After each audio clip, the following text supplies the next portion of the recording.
Estamos gravando. Então, bom dia, né? Ser educado no começo do vídeo. Na aula passada, estávamos discutindo sobre ICMS, né?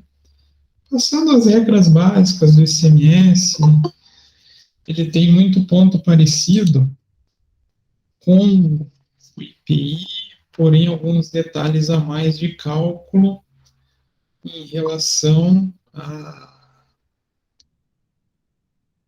figura do IPI. Ah, que diferença, professor.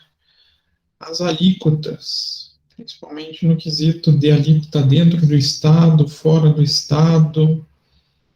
Lembram-se disso? Mais ou menos? Lembro, prof. E eu queria dizer que essa semana eu peguei um caso sobre isso lá do Sebrae.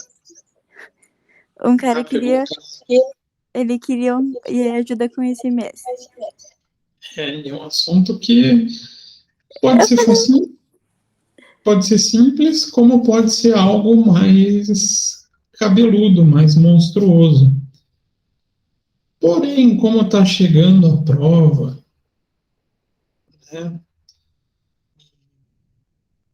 eu não quero sobrecarregar vocês com um conteúdo ainda mais pesado antes da prova, eu vou dar uma pausa no ICMS. Vou falar hoje de ISS, porque o ISS é muito light até certo ponto, né? Na verdade, a única complicação do ISS é a quantidade de municípios que a gente tem, mas ele não tem tratativas mais complexas quanto a gente vai ver no ICMS de volta. Então, vou fazer essa inversão rápida. Bom dia, Rivelino. Bom dia, professor. Tudo bom? Tudo. Para não deixar vocês também uma prova muito pesada, né? Acho que vocês não querem isso, né? Ou vocês já preferem a parte mais densa do ICMS. O que vocês acham?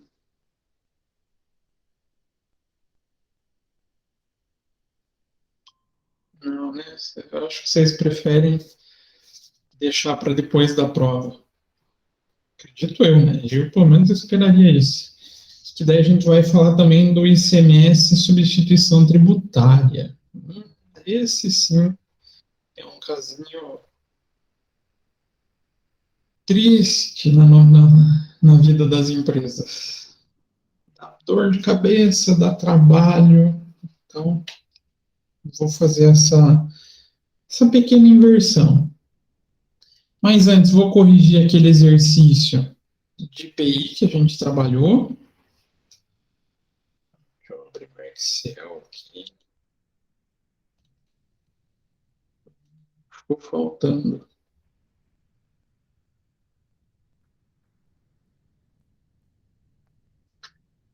E daí a gente fala sobre o ISS. O ISS é bem mais tranquilo. Em termos de cálculo, é a coisa mais bobinha do mundo. Mais fácil. Ele é mais difícil mesmo assim ficar buscando o tipo de serviço, a legislação, só isso. Então, vamos compartilhar aqui com vocês.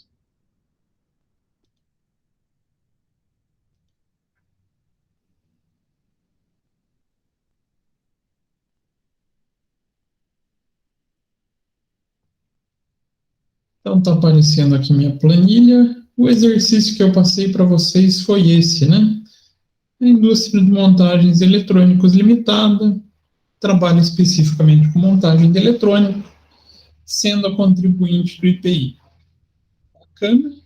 Durante o mês de fevereiro, a empresa efetuou as seguintes compras. Aí tem uma relação de notas com os seus devidos itens e sua alíquota de IPI. Nada demais até aqui, né? No mesmo período, a empresa industrializou e vendeu seus produtos conforme a relação de notas abaixo. Aí também traz quem foi o cliente, o número da nota, o item que foi vendido, o valor de venda do produto e a alíquota do IPI. Lembrando, aqui é o valor do produto. Professor, dá para aumentar a tela um pouco? Por gentileza. Opa, Obrigado, professor. de nada, só me avisar que às vezes eu esqueço. Se a gente passa batido de aumentar a tela. Então, nunca esqueçam que pro IPI, o valor do produto é diferente do valor total da nota fiscal, né? Porque qual que é a característica que ele tem mesmo? Ele é chamado de imposto por dentro, por fora. Na verdade, ele é o único chamado desse jeito. Imposto por fora. Então, ele está fora do valor do produto. E com base nessas informações, a gente vai ter que fazer o quê?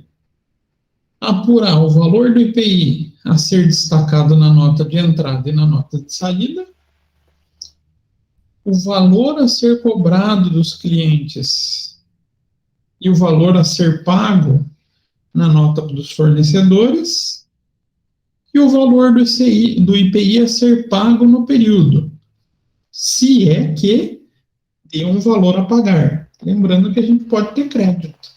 Se as nossas entradas forem maior que as saídas, a gente tem crédito de imposto.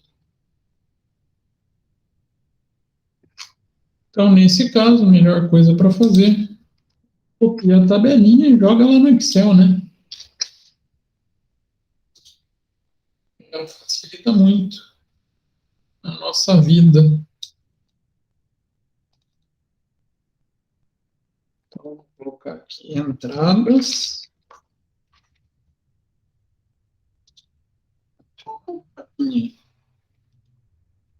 Saídas.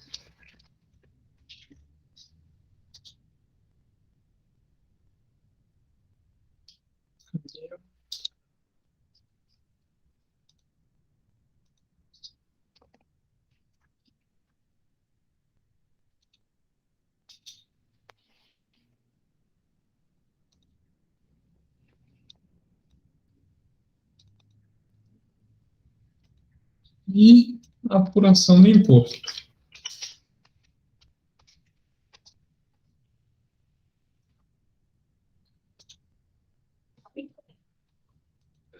O cálculo da entrada. Primeira coisa que a gente cria uma coluna. Destaque do IPI. Lembrando, o IPI tem que ser calculado sempre item a item, porque a alíquota pode variar de acordo com a classificação fiscal desse item. Então, basta a gente multiplicar o valor do produto vezes a alíquota, a gente já encontra o valor do destaque do IPI. Aí, uma bela vantagem do Excel, né? A gente poder arrastar a fórmula, a gente já tem, então, o valor por nota fiscal de cada um dos produtos desse IPI. Agora, qual que vai ser o valor da nota fiscal?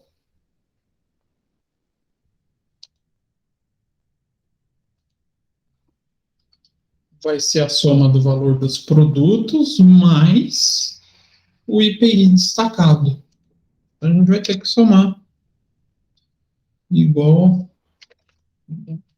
soma o valor dos produtos mais soma do valor do IPI. Fiz isso, eu encontro o valor, no caso aqui, a ser pago.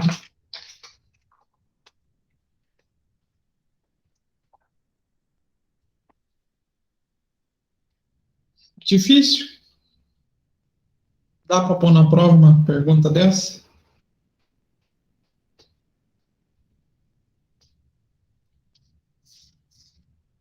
Talvez, sim, não. Dá, né? É fácil. Mesmo processo a gente vai fazer para o produto 2. Já vou mesclar aqui a célula para o produto para a nota 3, para a quarta nota e para a quinta nota.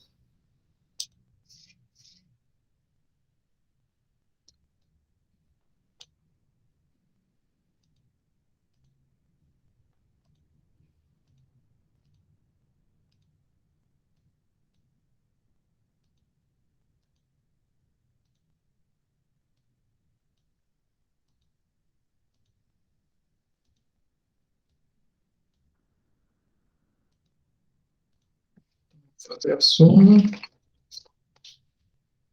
do valor dos produtos mais a soma do nosso item destacado. Então, eu devo 2.362,25 para o fornecedor montagens específicas. Para o fornecedor 3, a soma do valor dos produtos mais a soma do valor do IPI.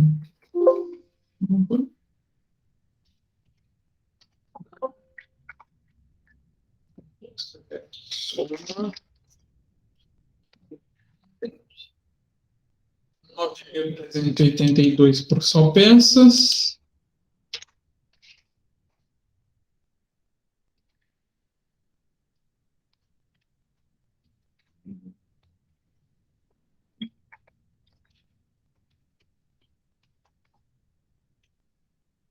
R$ 2.193 para os só componentes. E para o último fornecedor,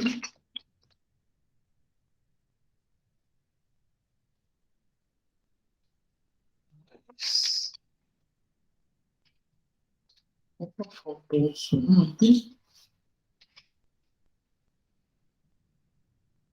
707 para o fornecedor acabamentos limitado. A gente pode colocar um total, só para facilitar um pouco a nossa vida, e ver quanto é a soma de todos os produtos. 19.000. Que deu a soma do IPI acreditar.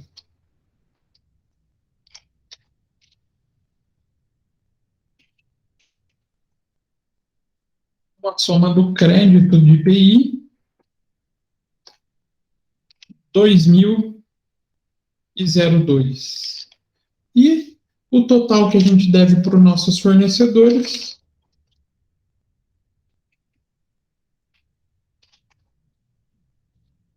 21.407,30. E esse seria o nosso resultado das entradas. E a gente leva para a apuração do imposto esse valor aqui, né? O valor das entradas de IPI destacado como um direito a crédito. Na nota de saída, o nosso processo vai ser muito parecido. A gente vai calcular o IPI sobre o valor do produto,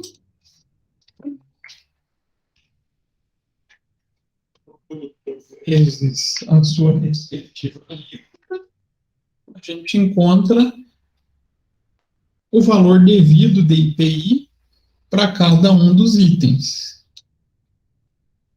Então, encontrou esse valor devido para cada um dos itens, a gente tem condições de levantar qual vai ser o nosso valor a receber.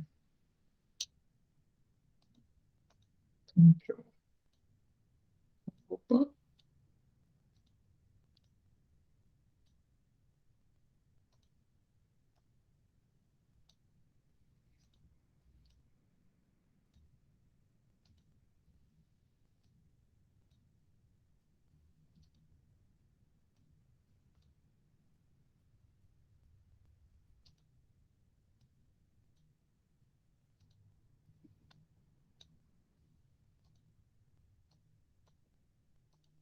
Então, a gente tem o valor do IPI, o valor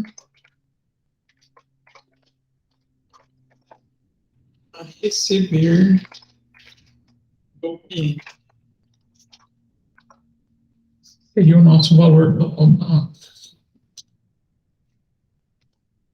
Então, mesmo processo que a gente fez nas entradas.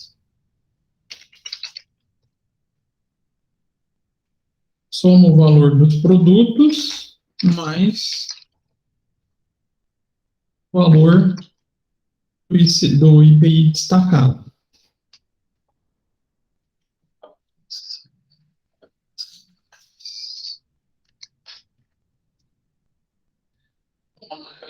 Leusa vai ter que pagar 9.205 por essa compra. A Casas Pernambuco. A soma é o valor dos produtos mais a soma do valor do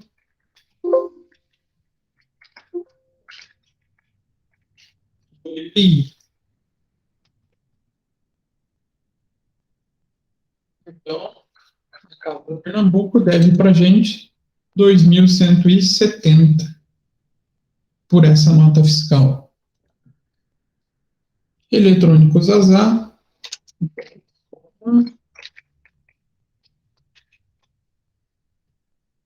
Soma os produtos mais a soma do valor do IPI. 4.050 é o valor da nota fiscal. A nota 33.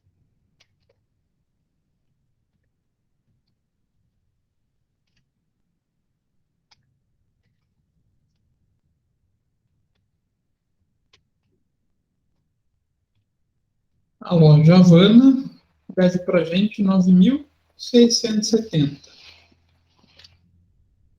E por último,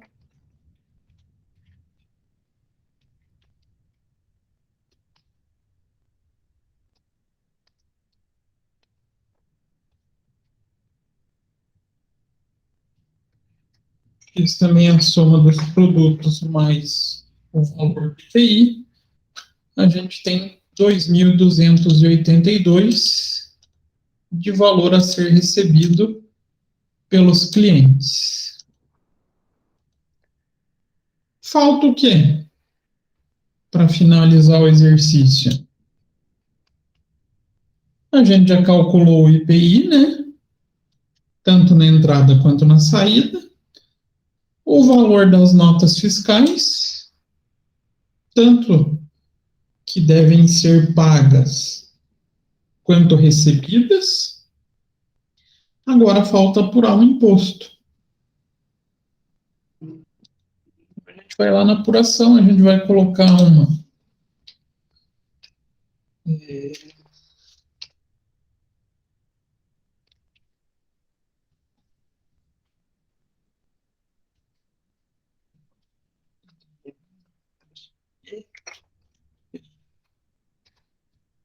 crédito de IPI.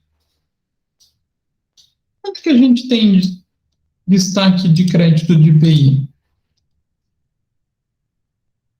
Ah, faltou aqui, né? Eu não totalizei. Isso vai ajudar nessa apuração.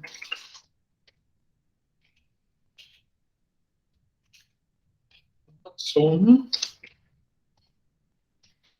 Faça a soma do produto, faça a soma do despende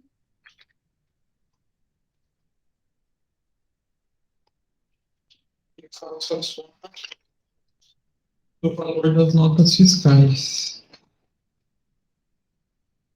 5.000, 7.000 de destaque, a gente tem para receber ao total 27.000. Então, na apuração, a gente vai buscar os créditos. Créditos são originários lá do nosso processo de compra. Então, 2.202,30.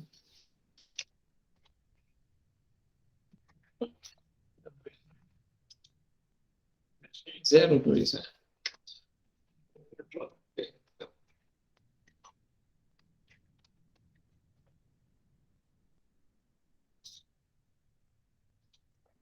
Os nossos débitos.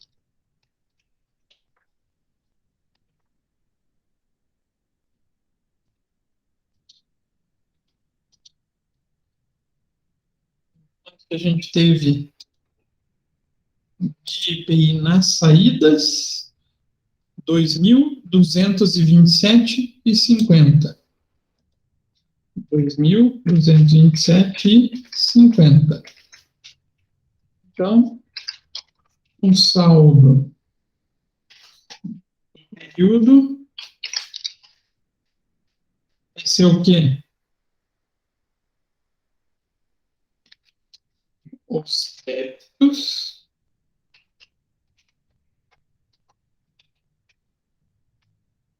em 2.250 menos os créditos,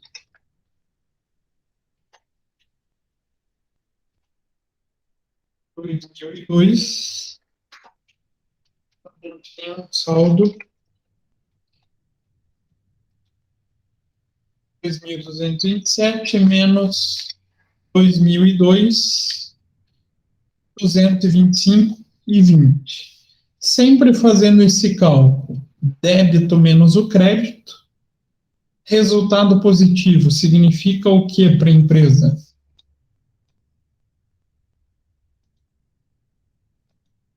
Tem algum significado? Ou vocês não lembram?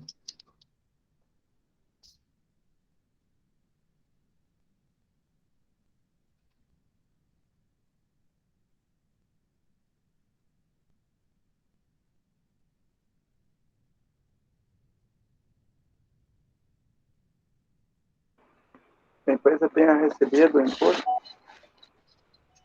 Que a empresa tem a receber, a recolher do imposto. a recolher. Cuidado com isso.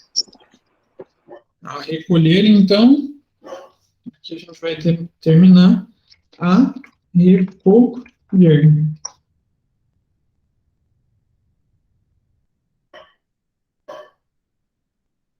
E se o valor aqui tivesse dado negativo? Aí ela vai ter que pagar, né? Não, aqui nesse caso a gente vai ter que pagar, né? Vai ser o recolher. Ah, tá. Se Ela o vai. resultado der negativo,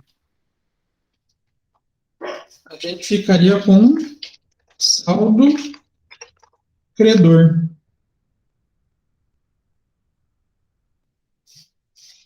Ficaria um direito que a gente tem com o governo para períodos futuros, né? Aí, para o próximo mês, a gente somaria, junto com os créditos aqui, o saldo que a gente ficou do mês passado. Então, nessa operação, nesse mês, a gente ficou com valor a recolher. Tranquilo exercício, gente? Difícil, mais ou menos?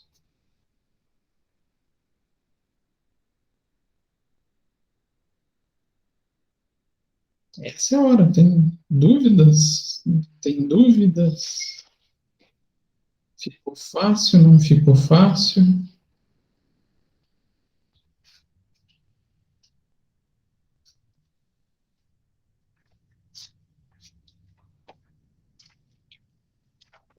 Eu tenho dificuldade, Tem dificuldade ainda? bastante, professor, com a planilha do Excel também. Ah, mas tendo esse modelinho, vocês acham que sai um exercício na prova ou não? Eu, sinceramente, não garanto, não. Que a minha ideia é colocar um bem parecido na prova. Então, se vocês seguindo esse modelinho, que eu vou colocar lá no AVA também, tá? Coloquei o da vez passada, hoje essa correção eu também vou deixar no AVA.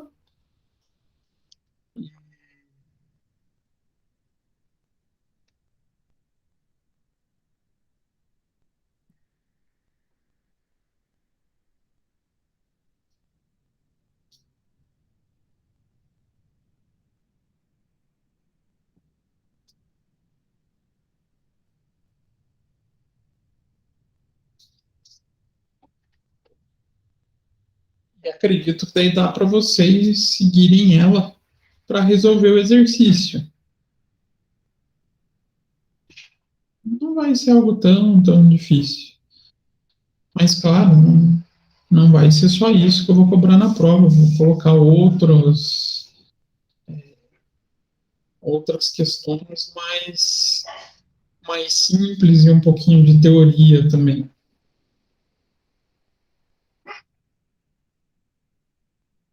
Então, essa ficaria a nossa resposta. Deixa eu até salvar aqui para esse segundo exercício.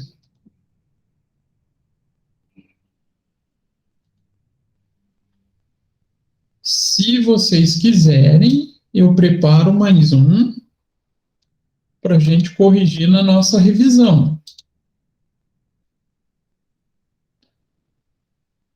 O que vocês acham?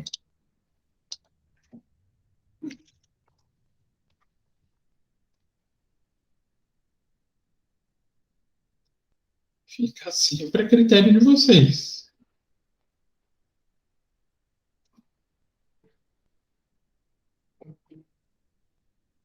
Sim, não, talvez. Luiz falou que acha que é bom. Giovana, Giovanni, Evelino, o que você acha? Pode ser, professor? Então tá, eu vou preparar mais um de UPI para colocar para vocês. Daí na semana que vem a gente vai fazer esse processo. Corrige e faz a revisão para a prova. A revisão acho que vai estar bem tranquila, porque a prova em si, eu tentei deixar ela mais, não vou dizer fácil, mas com conteúdos mais fáceis de serem lembrados por vocês. Nada de questões que sacaneiem vocês. Então, como eu falei, tinha comentado no começo da aula, eu deveria continuar com o ICMS hoje. Porém, como a gente está muito próximo da prova, eu preferi dar uma paradinha nesse ICMS. Vou falar hoje sobre o ISS pela até simplicidade que esse imposto tem.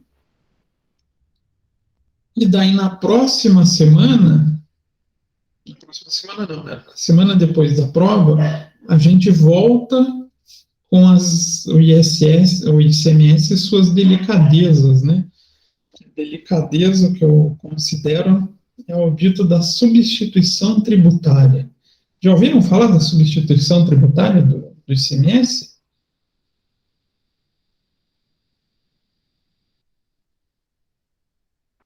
Eu não ainda, não lembro. Isso dá uma dor de cabeça para as empresas, gente. Uma dor de cabeça. Ah, se você vai vender, o teu produto está na lista de produtos com substituição tributária. Se você não tem uma inscrição estadual secundária, que a gente chama, você tem que fazer recolhimento a cada nota fiscal que você vai mandar, você gera uma guia de imposto, cobrindo toda a cadeia de ICMS. Assim, é uma coisa de maluco.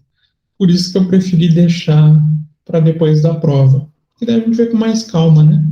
Não precisa se estressar tanto.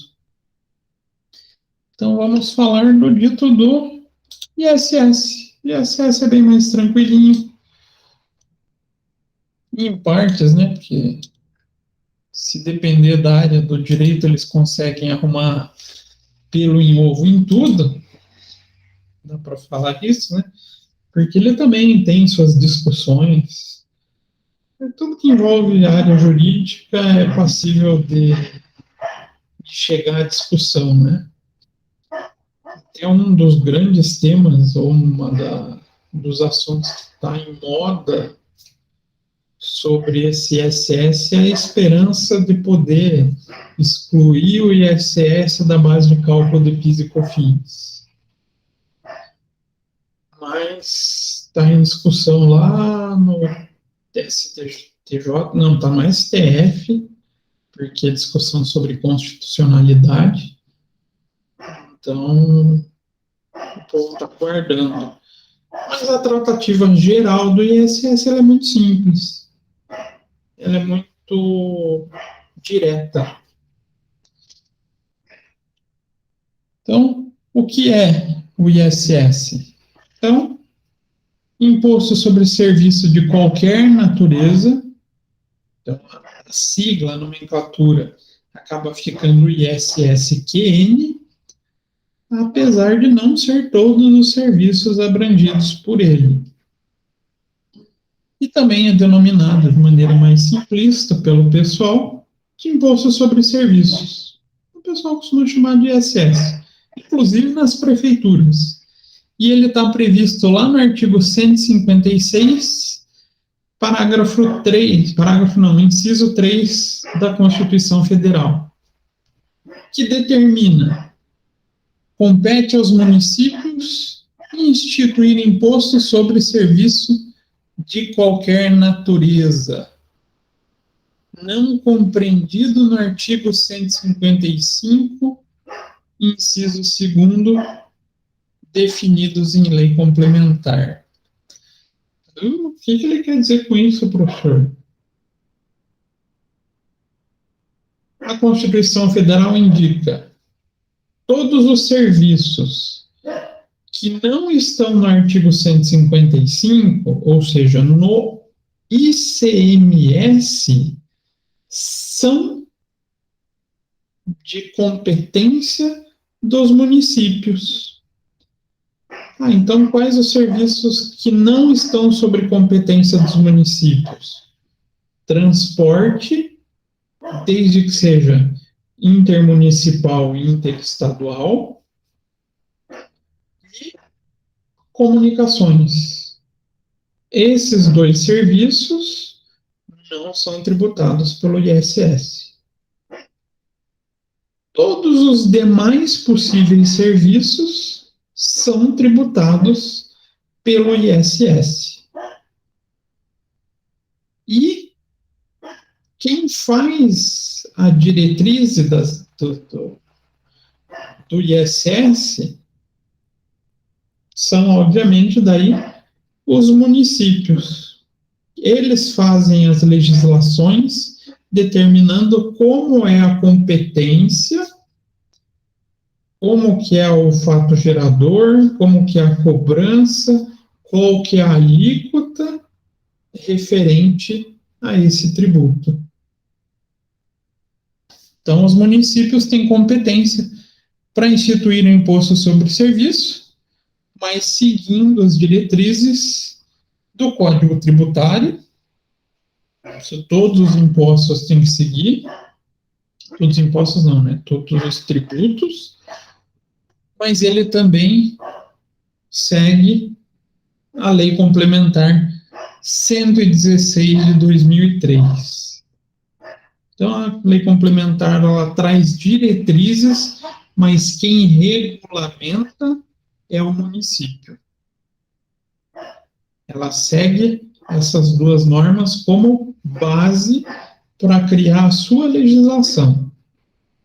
Então, se alguém falar para vocês, a tributação do ISS é feita por uma legislação federal? Não. É por legislação estadual? Não. É por legislação municipal. Aí que mora um pouquinho do perigo, né? Quem que faz a legislação dos municípios? Quem que é o responsável por criar lei em município?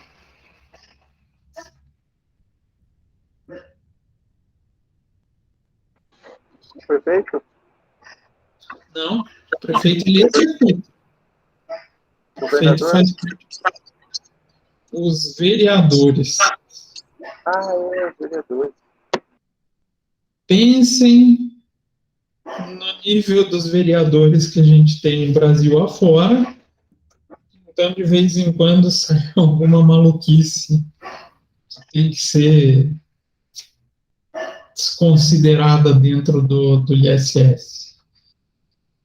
Mas o ISS eles evitam mexer, né? Eles já não tentam fazer maluquice.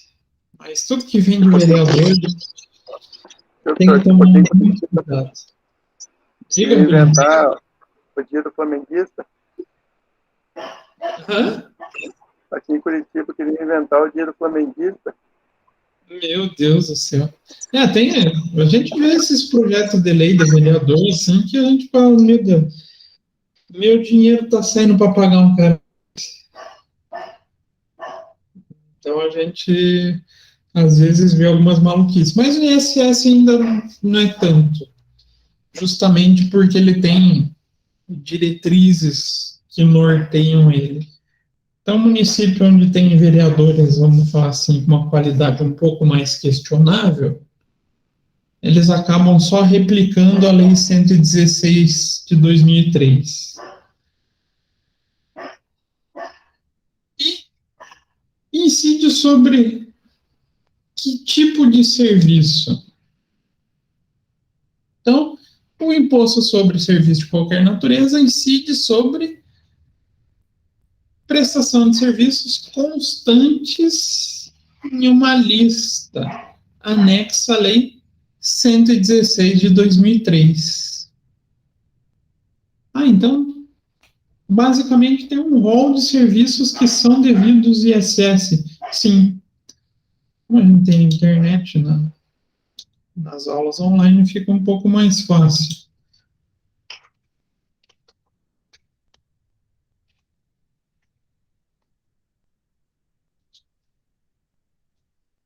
Então, essa é a lei complementar.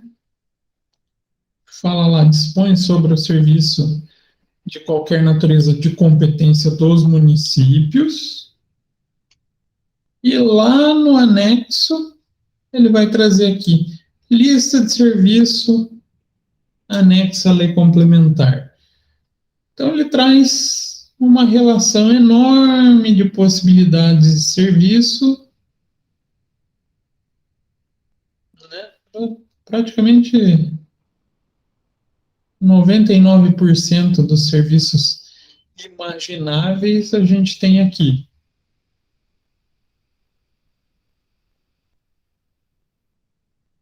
Então, você efetuou um serviço e se enquadrou em algum caso aqui, você é um devedor desse imposto. Você sofre imposto, a cobrança do imposto, devido à incidência desse imposto. Então, a incidência do imposto, do ISS, ela é feita com base nessa lista de atividades da lei complementar.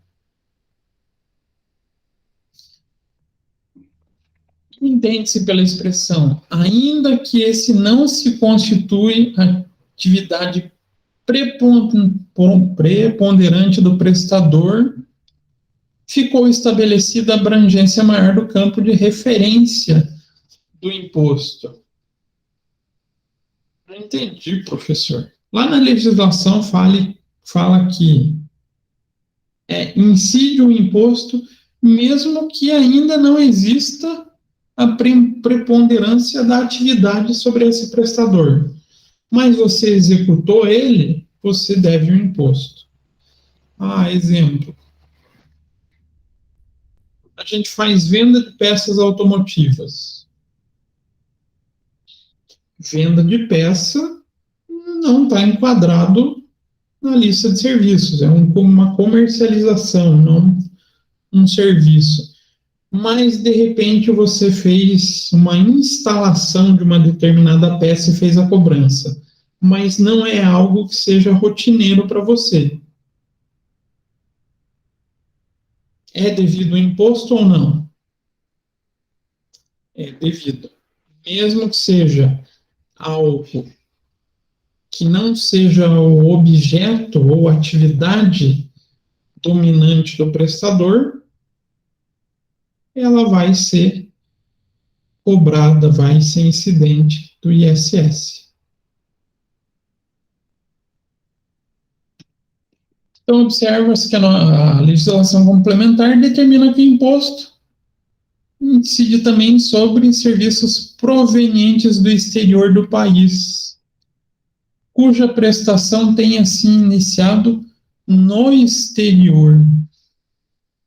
Esse é um dos casinhos mais complexos. Quando que eu sei se o meu tributo pega um serviço que começou no exterior ou não? Aonde se der o resultado final. Como assim, professor? Não entendi. Vamos supor que a gente esteja trabalhando em uma companhia aérea. Motor de avião não é qualquer lugar que arruma, né? Então a gente sabe que muitas vezes a gente tem que mandar para uma oficina mecânica fora do Brasil. Opa, oficina mecânica é uma prestação de serviço. Serviços de mecânica incide ISS. Mas está lá no exterior. É devido, não é devido? Como que eu vou ter a certeza se eu vou tratar com ISS ou não? Vejam o resultado final. Se o resultado final se der fora do Brasil, aí eu mandei, foi feito tudo lá, não precisou nem terminar aqui no Brasil. O avião foi lá, instalou o motor lá, ele já voltou lá, supondo, dos Estados Unidos funcionando.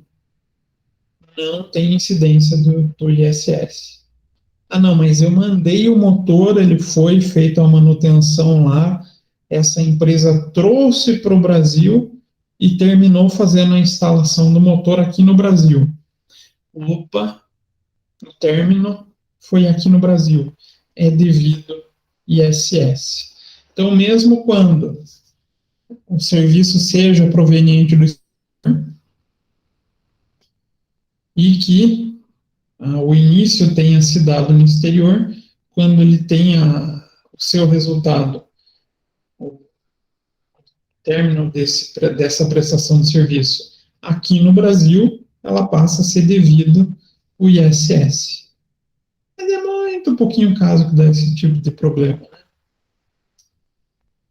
Então, a gente tem que ficar atento ao fato de alguns serviços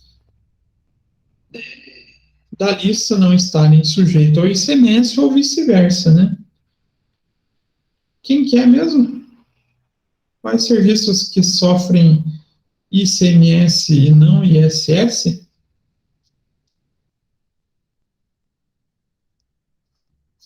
Transporte intermunicipal e interestadual e comunicações. Esses três não são fatos geradores, não incide o ISS. Os demais, estando previsto nesse rol de serviços, que é serviço pra caramba, né?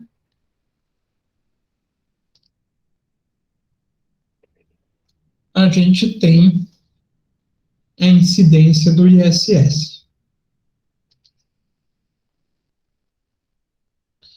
E quando que não incide ISS? Primeiro caso que a lei traz: exportação de serviço para o exterior do país. Então, se eu for prestar serviço fora do país, eu devo ISS? Não. Assim como a exportação não incide IPI, não incide ICMS, a ideia do ISS segue a mesma linha. Se você prestar serviço para um determinado cliente do exterior, não existe incidência desse ISS. Isso é bem tranquilo de lembrar, né? Falou em exportação, não tem muita figura do ISS para a gente pensar. Segundo caso, prestação de serviços em relação de emprego de trabalhadores avulso, de diretores e membros de conselho, tanto consultivo quanto fiscal, bem como sócio-gerente e de gerente delegado. Aqui existe a prestação de serviço, mas com um caráter mais de trabalhista. Não tem incidência, então, de ICMS. Eu sou diretor, mesmo não sendo registrado em CLT. Você foi colocado lá no estatuto da empresa que você está como diretor, administrador da empresa. Não tem incidência do ISS.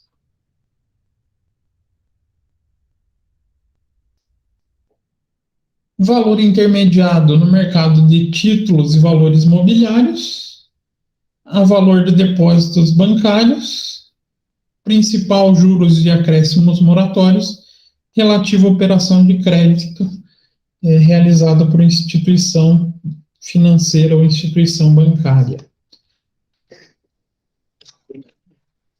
Então, nesses casos, relações financeiras, faço empréstimo, faço movimentação bancária, faço compra e venda de títulos em bolsa de valores, não incide ISS. Não. Mas nem na corretagem, professor. A corretagem é outra coisa. A corretagem existe previsão.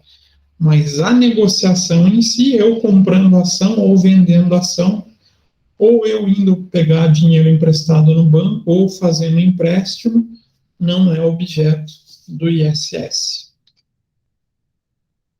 E não se considera exportações de serviço para o exterior aquele que é desenvolvido dentro do país e que o resultado se dê aqui no país, ainda que o pagamento seja feito por residente no exterior.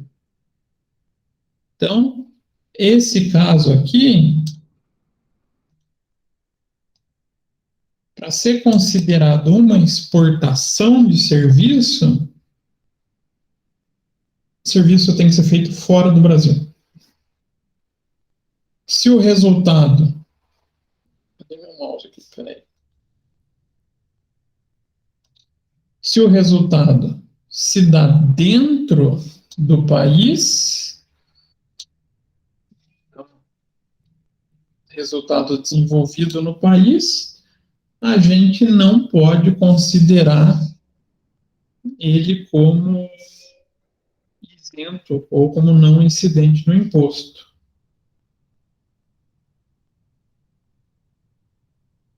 Então, são poucos os casos de não incidência, né? Serviço, a gente não tem muito problema para verificar se incide ou não o imposto. Agora, prestei o serviço. O que é considerado o fato gerador dessa prestação de serviço? Então, o fato gerador é a prestação de serviço, ou seja, uma obrigação de fazer, um esforço humano. Não é uma obrigatoriedade de dar ou de fornecer um determinado bem, que caracteriza uma outra figura jurídica que vai para a tributação do ICMS. Então, a prestação de serviço tem como seu fato gerador o realizar uma atividade através de um esforço humano. Ou, claro, usando equipamentos. Mas você não tem que ceder nada fora esse esforço. Então, o fato gerador é considerado ocorrido com a realização de um serviço, independente de saber se esse serviço é fracionável ou não. O que é um serviço fracionável? Vocês conseguem imaginar?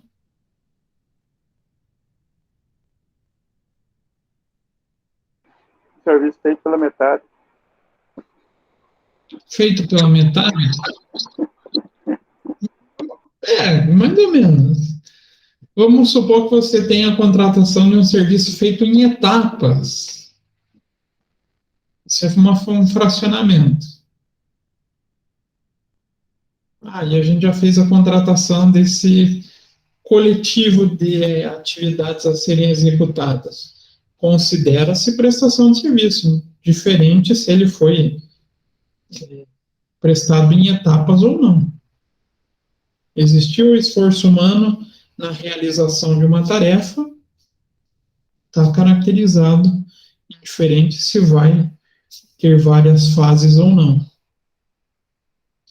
Aonde a gente pode ver um tipo de serviço fracionável?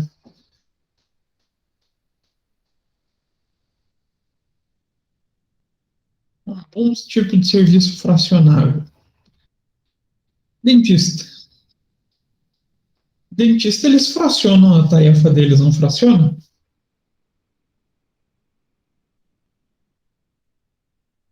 Alguém já teve que fazer tratamento de canal? Ainda não, prof.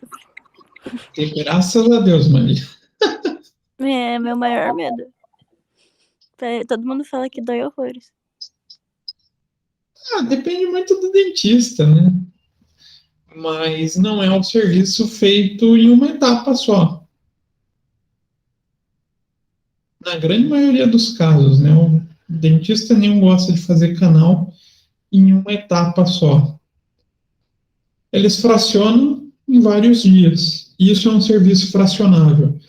Mesmo assim, ele é previsto como uma execução de um serviço. Vai ser fato gerador para o ISS. Nossa, professor, então a área médica também é fato gerador de serviço? Sim, inclusive previsto lá na lei complementar. Cadê serviço? Serviço de limpeza. Aqui, ó. Um monte de tipo de serviço médico, né?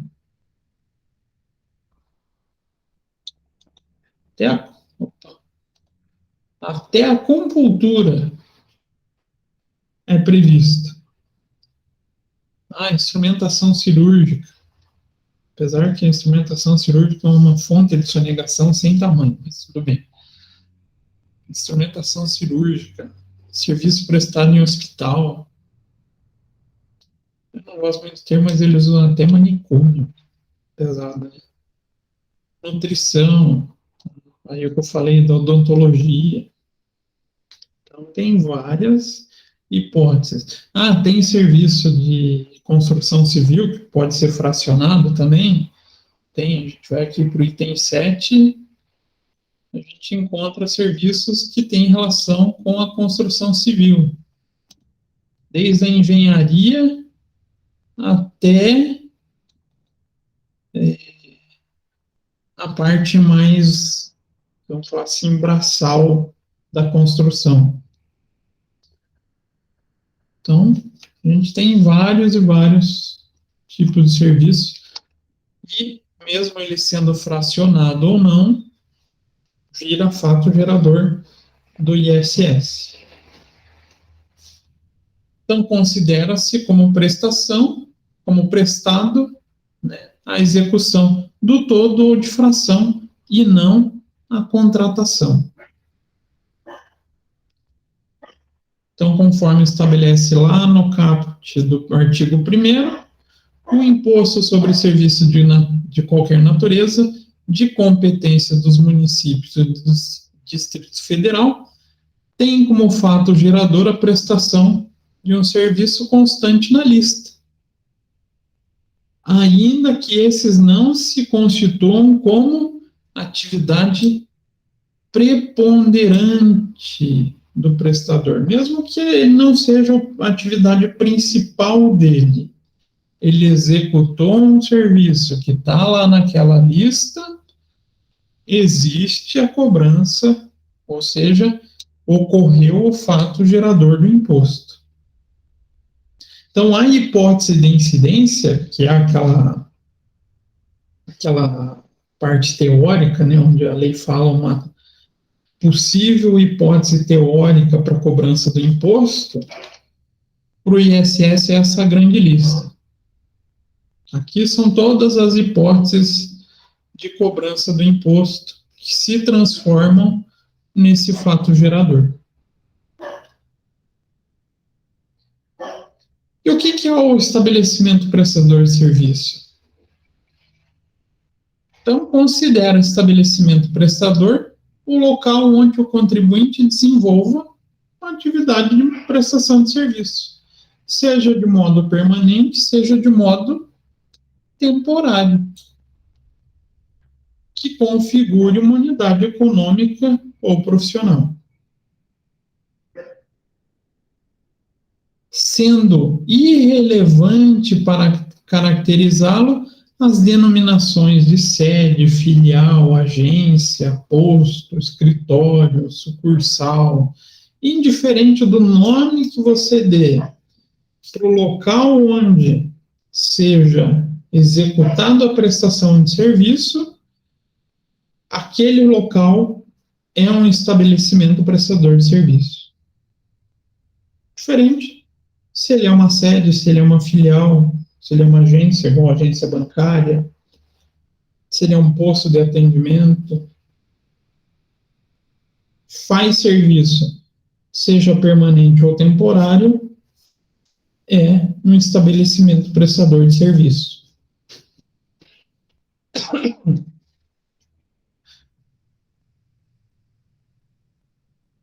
E a base de cálculo? A base de cálculo é a coisa mais tranquila do mundo. Só tem um serviço que é meio particular,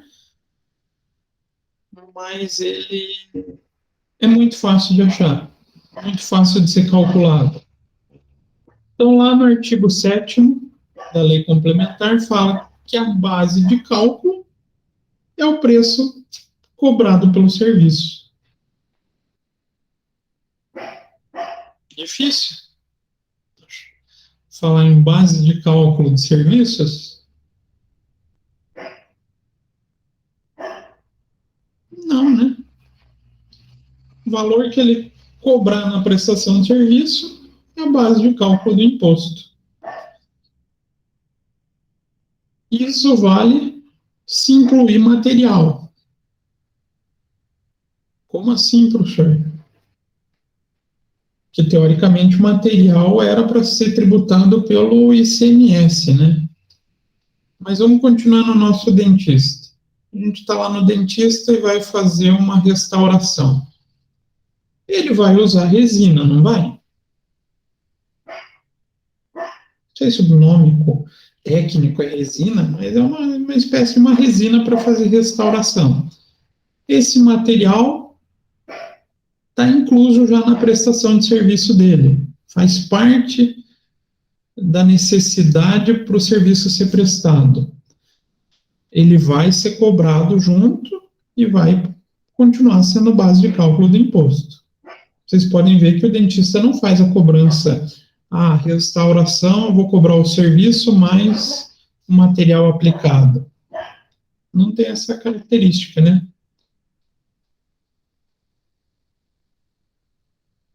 Então, pensa-se só na base de cálculo. Só no preço do serviço. Quem pode fazer o processo um pouquinho diferente? Os itens 7.02 e 7.05 da legislação. O que são eles? Vamos lá. 7.02. Execução por administração empreitada e sobreempreitada de obras de construção civil, hidráulica e elétrica. E 7.5, reparação, conservação e reforma em edifícios, estradas, pontes, portos e congêneres. Esses dois tipos de atividade fazem um tratamento um pouquinho diferente. Ele permite a exclusão da base de cálculo dos materiais aplicados. Por que será que ele permite isso? Por que será que o legislador acabou prevendo isso? Quando a gente faz uma obra, se a maior parte da obra é feita, o gasto, né? É material ou mão de obra?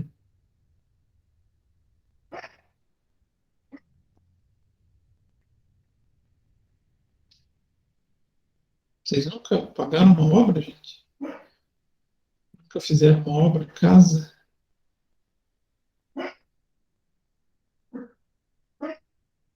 Fica ali, bem próximo um do outro, meio a meio. Às vezes o material até fica um pouco mais caro. Por esse motivo, a legislação prevê a possibilidade de descontar da base de cálculo o material aplicado. Então, vamos supor que eu contratei um serviço de restauração e substituição do piso, onde esse meu fornecedor, esse meu prestador de serviço, vai fazer toda a mão de obra e fornecer o piso, o material. Quando ele for tributar o ISS, ele vai poder descontar o valor desse piso aplicado. Raríssimos serviços, ou seja, uma lista de mais de... Deve ter mais de 100 itens ali que podem fazer esse desconto. Então, vocês só vão pensar em base de cálculo diferente do prestador de serviço quando vocês estiverem trabalhando em uma construtora ou uma empreiteira. Fora isso, é o valor da nota fiscal. E para os serviços de locação de poste, item 3.04, ou quando os serviços sejam realizados em mais de um município, a base de cálculo será fixada proporcionalmente. Isso daqui é uma maluquice sem tamanho. Como assim, professor? Serviços que vocês tenham que executar, que vai ser contínuo em mais de um município. Nossa, mas onde eu encontro isso? Pensem vocês fazendo pavimentação asfáltica. Bacana, é um serviço. mas contrataram vocês para fazer a pavimentação asfáltica daqui, vou pegar daqui de Pinhais, é uma estrada daqui de Pinhais que vai ligar lá a Campo Largo. Eu vou passar só por um município?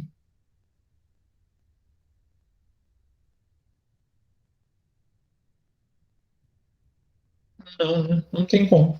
Tem vários municípios ali que fazem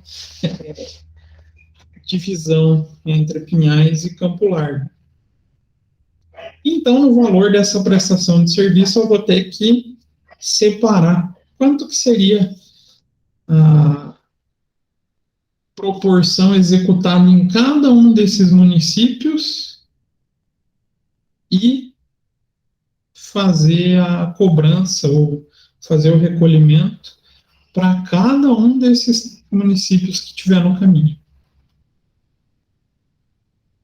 Pensem que legal. Eu trabalhei na LL, né? Não sei se eu já falei isso para vocês. A LL, prestadora de serviço de transporte, ela faz a manutenção da ferrovia. Contrata prestador de serviço para fazer inspeção de via. A ferrovia passa por quantidade enorme de municípios, de territórios municipais. Pensem como era fazer o fracionamento e sair pagando imposto de uma nota fiscal para, às vezes, dava 100, 150 municípios. Mas também caso bem específico de cobrança ou de base de cálculo separada, né? Então, os casos de particularidade são a construção civil e serviços que são executados em trechos que ocupam mais de um município. Casos bem esporádicos, né? Então, nota-se, no entanto, que a proporcionalidade no caso da prestação de serviço em mais de um município somente será aplicável nos casos em que o critério espacial for a territorialidade estrita. Então, quando a gente conseguir efetivamente verificar a medição, o espaço que foi utilizado em cada um dos trechos para você conseguir definir proporcionalidade. Então, na ferrovia, a gente usava por quilômetro. Quantos quilômetros do município deu em relação ao total de quilômetros de vistoria. Mas vocês vão trabalhar com isso quando estiverem fazendo prestação de serviço para concessionária de rodovia, né, de pedágio, quando estiverem trabalhando com municípios, mas municípios vão pagar só para fazer o seu trecho, né? Não vai acabar. Mas Estado e federação, né? A União, a gente pode ter essa proporcionalidade. Mas não é todo mundo que faz esse tipo de prestação de serviço. Na grande maioria, 99,9% dos casos, a gente só pega a base de cálculo do serviço prestado e ela é o valor para a tributação do ISS. E a alíquota? A alíquota é uma discussão muito complexa em termos de guerra. Assim, guerra. Os municípios, eles fazem guerra fiscal. Por quê? A legislação, ela determina um máximo e um mínimo. E os municípios que estão próximos, eles ficam tentando trazer as empresas para sua sede ou para o seu município, tentando deixar um imposto mais barato. Isso gera uma guerra fiscal.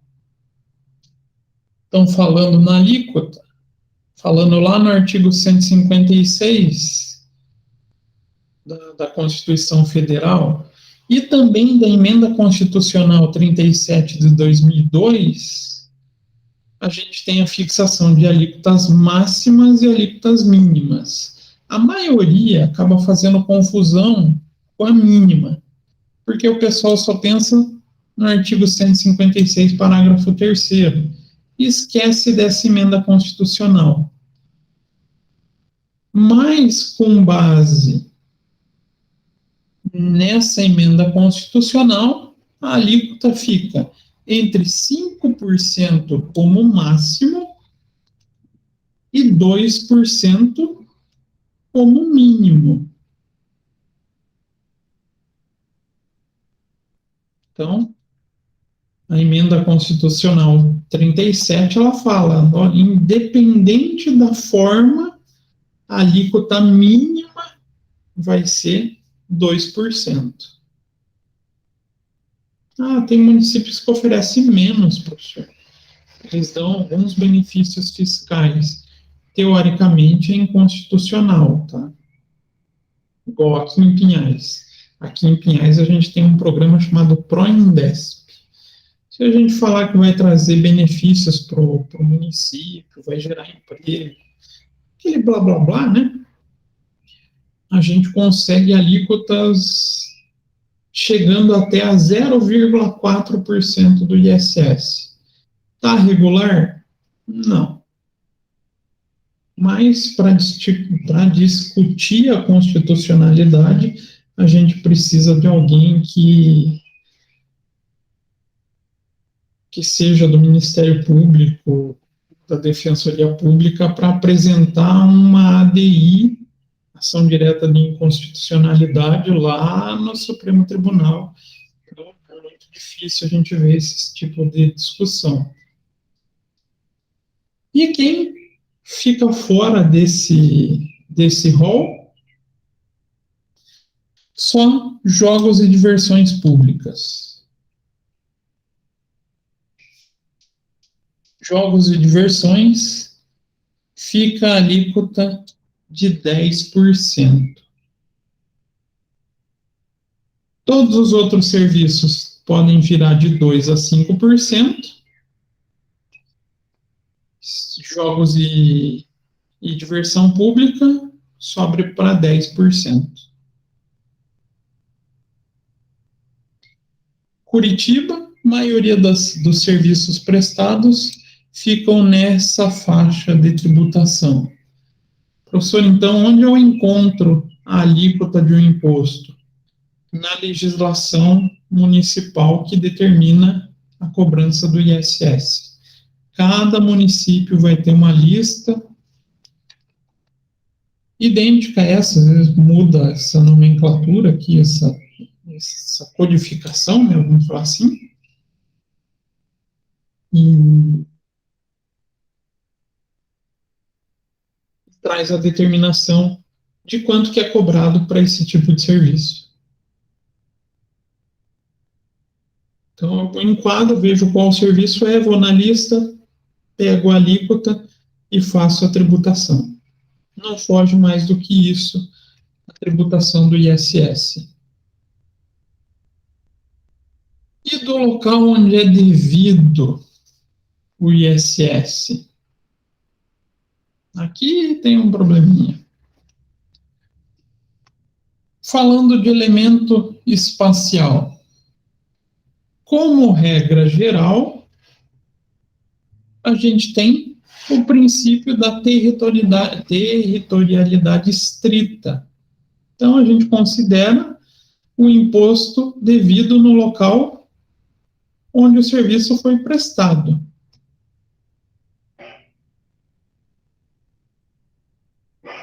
Então, eu tenho um consultório em Pinhais, ou eu tenho meu escritório de contabilidade em Pinhais, ou eu tenho em Curitiba, vai ser aonde eu executo esse serviço.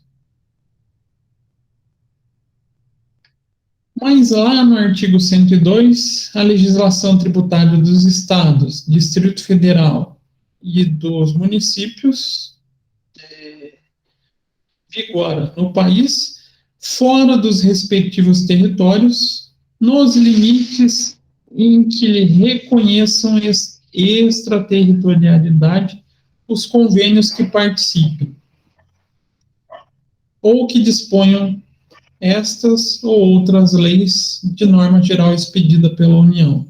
Então, o Código Tributário Nacional fala que pode ser fora do meu município ou fora até do meu país, se eu tiver um convênio com esse local de prestação de serviço, aonde eu vou prestar serviço. Quase não existe isso, tá, gente? Salvo para exportação de serviços. Fora esse caso internacional, aqui no Brasil, eu não conheço um município que tenha convênio com outro. Por que será que não existe isso? Alguém vai querer compartilhar o seu imposto com outro município? Faz sentido isso? Não muito, né? Então, acaba sendo aplicado o princípio da territorialidade estrita. E a gente também traz essa mesma indicação, essa mesma determinação através da lei complementar indicada pelo artigo 146 da Constituição Federal. Então, a lei de cada município vai indicar aonde que é devido o seu tributo. Claro, Curitiba vai falar que serviços prestados no território de Curitiba é devido aqui em Curitiba, assim como Pinhais vai falar da mesma maneira, assim como Colombo, Campo Largo vai falar dessa mesma maneira.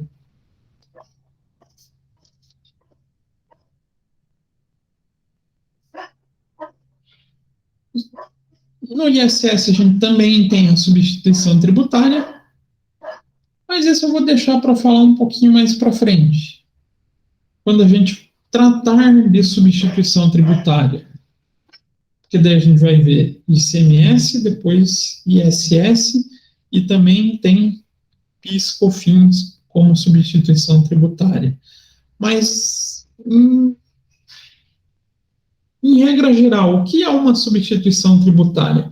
É você passar a competência do recolhimento de um tributo a uma outra pessoa, para garantir o melhor funcionamento da arrecadação tributária.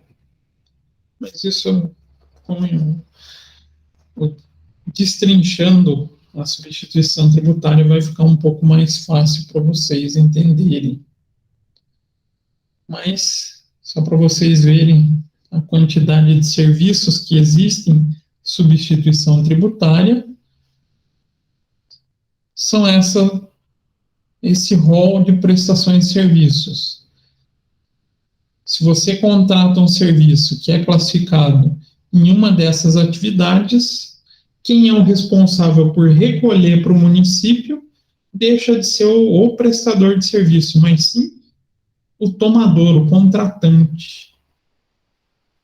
Então, eu faço contratação de mão de obra para construção civil. Vou ter que pagar o ISS no lugar do meu prestador de serviço.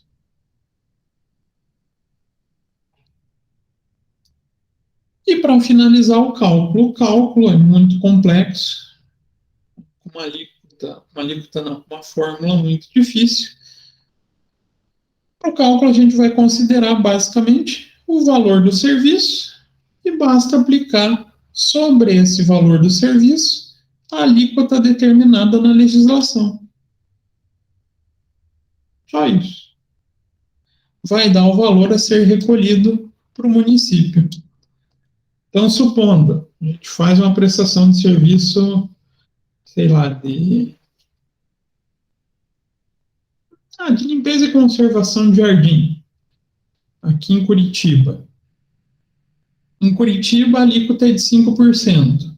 Lembrando, as vigências é de máximo 5, mínimo 2. Vou lá na legislação de Curitiba, verifico quanto que é a alíquota, Vou pegar o valor do meu serviço, vezes a alíquota, eu acho o valor que eu tenho que recolher para o município. Complexo esse cálculo, gente?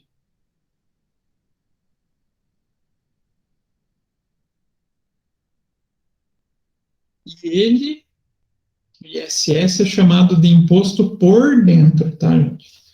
Ou seja, dentro dos R$ 100, esses R$ 5 já está somado aqui dentro. Ele tem a mesma característica do ICMS.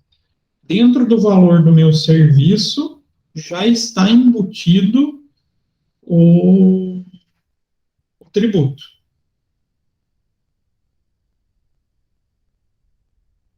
E, como o cálculo é muito simples, ele não tem muito que ficar prolongando, né? Mas só para vocês verem essa ideia da legislação municipal. Prof, desculpa interromper, mas eu vou ter que sair da aula, senão eu vou chegar atrasada no trabalho. Ah, sim, a gente já está terminando também. Não vai nem precisar assistir depois, Maria. Tá bom. Só vou mostrar para o pessoal a tabela agora. Tá, prof. Tchau, vou tomar banho. Bom, então tá, bom trabalho. Obrigada. Então, eu quero saber a alíquota que eu vou aplicar na minha prestação de serviço. Vou lá no Código Tributário ou na legislação complementar que fale da tributação e vou verificar qual a incidência de imposto. Só que aqui, como o Código Tributário é meio xarope, ele vai trazer todos os tributos do município, mas ele já começa falando do que é mais importante para ele, que é o ISS. Então, ele fala da hipótese de incidência, blá, blá, blá, das alíquotas. Então, ele vai trazer todas aquelas previsões da Lei 116 e qual a alíquota que vai ser utilizada. Então, tem a alíquota de 2, quantidade pequenininha, né? 2,5, menor ainda. Mas quando a gente chegar lá no 5%, ele já nem elenca, ele já fala de todos os outros serviços possíveis para cobrança de tributo.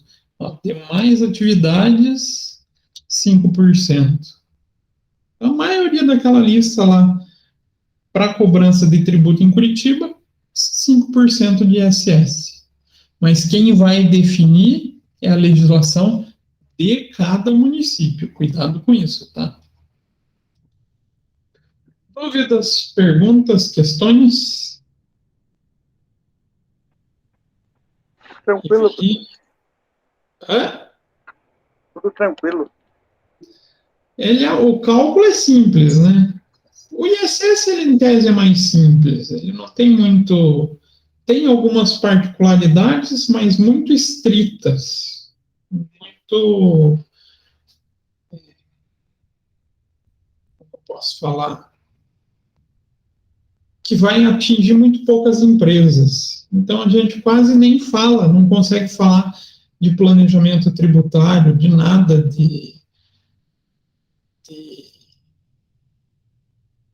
tentativa de redução de carga do tributo quando pensa em ISS. Não tem como fugir da prestação de serviço vezes a alíquota e recolhe o imposto. Por isso que eu acabei até passando ele antes da parte da substituição tributária do ICMS, para ficar mais light na prova para vocês. Tranquilo? Tranquilo. Então, conforme a gente combinou, eu vou colocar mais um exercício de IPI para vocês treinarem. Aí, na próxima aula, a gente faz a correção e revisão para a prova. Beleza?